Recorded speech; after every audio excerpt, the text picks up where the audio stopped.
السلام علیکم ورحمۃ اللہ وبرکاتہ۔ محترم ناظرین، معزز سامعین، آج ہمارا موضوع ہے وہ کون سے اعمال ہیں اور کون سی چیزیں ہیں جو انسان جنت میں داخل کر دیتی ہیں۔ یہ سوالات صحابہ کرام نے بھی نبی اکرم صلی اللہ علیہ وسلم کے سامنے رکھے تھے، اور آج بھی ہمارے بھائیوں کی ایک بڑی تعداد ہے جو یہ سوال کرتی ہے کہ مولانا صاحب یا مفتی صاحب یا عالم صاحب ہمیں یہ بتائیں وہ کون سے کام ہیں یا کون سے اعمال ہیں جن پر اگر ہم عمل کریں تو آسانی کے ساتھ ہم جنت میں داخل ہو جائیں۔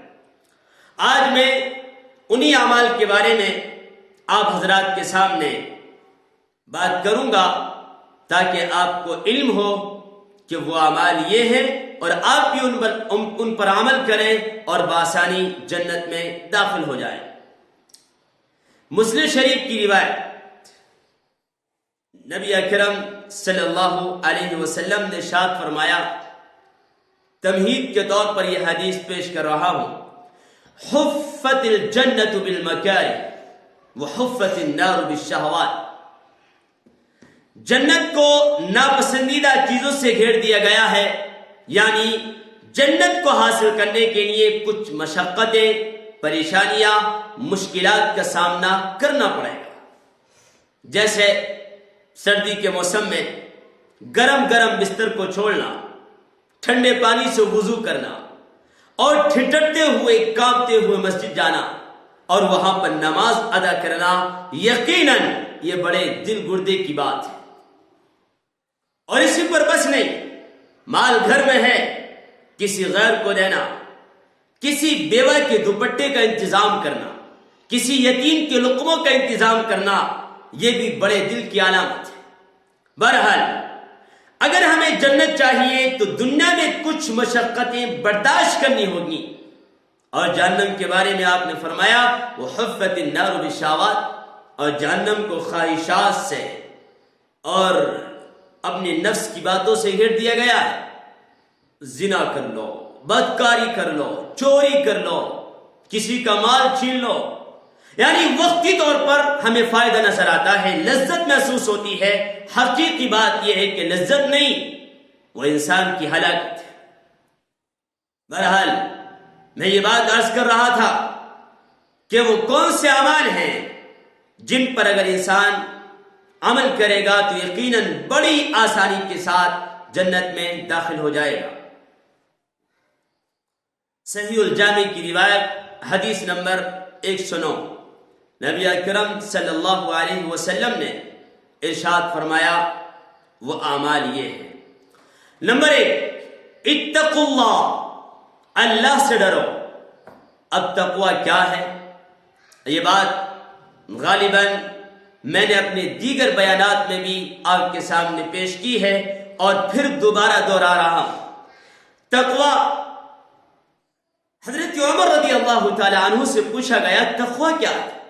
آپ نے اس کی بڑی شاندار، جامع، بہترین، عمدہ مثال دی۔ وہی مثال میں آپ کے سامنے پیش کر رہا ہوں۔ حضرت عمر نے فرمایا جہاں تک تقوی کا معاملہ ہے تو تقوی کیا ہے؟ ایک جنگل ہو، پورے جنگل میں خاردار درخت ہو، یعنی بیری کی درخت ہو، اور بیری کے اس باغ میں ایک پتلا سا راستہ ہو، ایک آدمی کو اس کنارے سے وہاں جانا ہو۔ اب اگر وہ جائے تو پتلا سا راستہ ہے اور بیری کے درخت کی ٹہنیاں، شاخیں جھکی ہوئی ہیں، لمبے لمبے کانٹے ہیں۔ اب یہ آدمی جب جائے گا اس پتلے راستے پر کہ ادھر سے بھی شاخیں کانٹے دار اور ادھر سے بھی خاردار شاخیں بیری کی، اور وہ نکل کر جب جائے گا، میرا آپ سے سوال، ذرا بتاؤ کس طرح نکلے گا؟ وہ اس طرح جائے گا، اپنے کپڑوں کو سمیٹے گا، میرے کپڑے کا کوئی کونا یا کوئی حصہ ہلک نہ جائے، ادھر سے بھی بچائے گا، ادھر سے بھی، سامنے سے بھی، پیچھے سے بھی، اور بڑی احتیاط کے ساتھ یہاں سے وہاں تک جائے گا۔ حضرت عمر نے فرمایا یہی ہے تقوی۔ انسان زندگی اس طرح گزارے، جس طرح بیری کے باغ میں پتلے راستے میں گزرنے والا اپنے کپڑوں کو سمیٹتے ہوئے گزر جاتا ہے، زندگی میں اسی طرح ہمیں قدم آگے بڑھانے ہیں کہ میرا یہ ہاتھ جو اٹھا کہیں ہلک نہ جائے کانٹوں میں، یعنی گناہ میں، میرا یہ ہاتھ کہیں گناہ یعنی کانٹوں میں ہلک نہ جائے، میرا آنے والا پیر کہیں کسی غلط جگہ نہ پڑ جائے۔ جس طرح وہ گزرنے والا اپنے کپڑوں کی حفاظت کرتا ہے، ہمیں یہاں کپڑوں کی نہیں اپنی نیکیوں کی حفاظت کرنی ہے، کہیں غلط کام میں پڑ کر ہماری نیکیاں اکارت اور برباد نہ ہو جائیں۔ پہلا کام تقوی اختیار کریں۔ نمبر 2، وصلوا خمسکم، 5 وقت کی نماز پابندی کے ساتھ پڑھیں۔ اور نماز پر دیگر بیانات میں بھی میں نے کافی کہا ہے اور ان سے آپ استفادہ کر سکتے ہیں۔ نمبر 3، وصوموا شہرکم، رمضان المبارک کے مہینے کے پابندی کے ساتھ روزے رکھنا، بلا کسی عذر کے کوئی روزہ نہ توڑنا نہ چھوڑنا۔ نمبر 4، وَأَدُّوا زَكَاةَ أَمْوَالِكُمْ، اپنے مال کی زکوٰۃ دینا۔ اگر مال ہے ضرورت سے زائد ہے، سال گزر چکا ہے، تو جتنا ضروری نماز کا پڑھنا ہے اتنا ہی ضروری اب اس مال کی زکوٰۃ نکالنا۔ مال کی زکوٰۃ کتنی نکلے گی؟ 40واں حصہ دیا جاتا ہے۔ مثلا اگر ہمارے پاس 40,000 ہیں تو 1,000 زکوٰۃ کی ہوگی۔ کس کو دیا جائے گا؟ قرآن نے بیان کیا، انما الصدقات للفقراء والمساکین۔ پہلے نمبر پر زکوٰۃ کے مستحق غریب، مسکین، فقیر، محتاج، دریو زکوٰۃ، یتیم ہیں، انہیں دیا جائے۔ اور اس کے علاوہ اگر وہ نہیں ہے تو قرآن نے دیگر کو بھی بیان فرمایا۔ نمبر 5، وَأَطِيعُوا ذَا أَمْرِكُمْ، اس سے پہلے ایک بات رہ گئی۔ زکوٰۃ کے معاملے میں نبی اکرم صلی اللہ علیہ وسلم نے یہ بات ارشاد فرمائی، طِيبَةَ بِهَا، أَدُّوا زَكَاةَ أَمْوَالِكُمْ طِيبَةً بِهَا أَنفُسَكُمْ، خوشدلی کے ساتھ زکوٰۃ کا مال دینا ہے، تاوان نہیں سمجھنا ہے، جرمانہ نہیں سمجھنا ہے، اپنے اوپر بوجھ نہیں سمجھنا ہے کہ کوئی زکوٰۃ کے لیے آ جائے یا مدرسے والا آ جائے تو اسے دیکھ کر بھاگنے لگو۔ اب یہ رسید کٹوائے گا، 50 روپے دینے پڑیں گے یا 100 روپے دینے پڑیں گے۔ میں آپ سے پوچھنا چاہتا ہوں، یہی وہ مدارس ہیں، یہی وہ اسلامی قلعے ہیں جو دین کی حفاظت کر رہے ہیں۔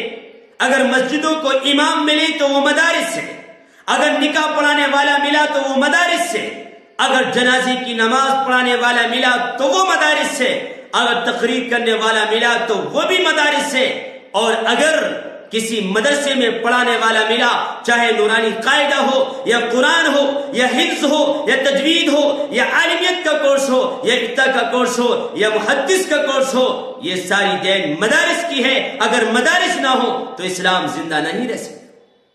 اور آج ہم مدارس اور اہل مدارس سے نفرت کرتے ہیں۔ کہاں سے آئی ہے یہ سوچ؟ کیا ہو گیا ہے ہم کو؟ ہم کہاں جا رہے ہیں؟ کون سے راستے کو ہم نے چنا ہے؟ میں آپ سے کہتا ہوں، کبھی بھی مدارس اور اہل مدارس سے نفرت مت کرنا۔ مدارس کے طلبہ تو وہ ہیں جن کے لیے اللہ کے نبی کی حدیث میں ہے، یستغفر لہ کل شیء، ہر چیز استغفار کرتی ہے ان طلبہ کے لیے جو مدارس میں ہیں، جن کے کپڑے پھٹے ہوئے ہیں، جن کے پاس خرچے کے لیے پیسے نہیں، اور حال یہ ہے پہاڑ بھی استغفار کر رہے ہیں، دریا بھی، درخت بھی، ذرات بھی، اور دنیا کی ہر چیز ان کے لیے استغفار کرتی ہے۔ آپ نے فرمایا حتی الحیتان فی البحر، سمندر کی مچھلیاں، وحتی النمل فی جحرہا، اور چونٹیاں بھی اپنے بلوں میں، اپنے سوراخوں میں قرآن اور حدیث اور علم شرعی حاصل کرنے والوں کے لیے استغفار کرتی ہے۔ اس سے بڑا مقام اور کس کا ہوگا؟ بہرحال میں یہ بات بیان کر رہا تھا کہ وہ کون سے کام ہیں جن پر عمل کر کے انسان بآسانی جنت میں داخل ہو سکتا ہے۔ نمبر 1 تقوی اختیار کرنا، نمبر 2 5 وقت کی نماز پڑھنا، نمبر 3 رمضان کے روزے رکھنا، نمبر 4 اپنے مال کی زکوٰۃ دینا۔ نمبر 5 اطیعوا ذا امرکم، جو تمہارے درمیان بادشاہ بنا ہے اور مسلمان ہے، قرآن و حدیث پر عمل کرنے والا ہے، وہ کسی غلط کام کا آپ کو حکم نہیں دے رہا، تو ایسے بادشاہ کی اطاعت کرنا، فرما برداری کرنا، اس کے سامنے اس کی برائی مت کرنا، نہ پیچھے اس کی برائی کرنا، اس سے بچنا۔ جو تم پر بادشاہ بنے، حاکم بنے، اگر وہ کسی غلط کام کا حکم نہیں دے رہے یا کھلم کھلا کفر نہیں کر رہے، تو اس موقع پر ان کی بات کو ماننا اور ان کی اطاعت کرنا۔ کیا فرمایا آخر میں؟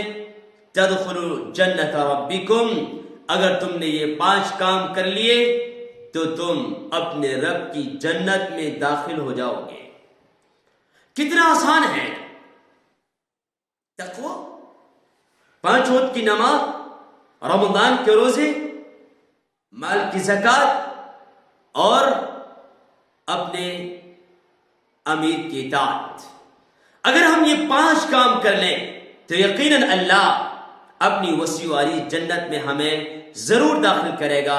اللہ مجھے اور آپ کو عمل کرنے والا بنائے۔ والسلام علیکم ورحمۃ اللہ وبرکاتہ۔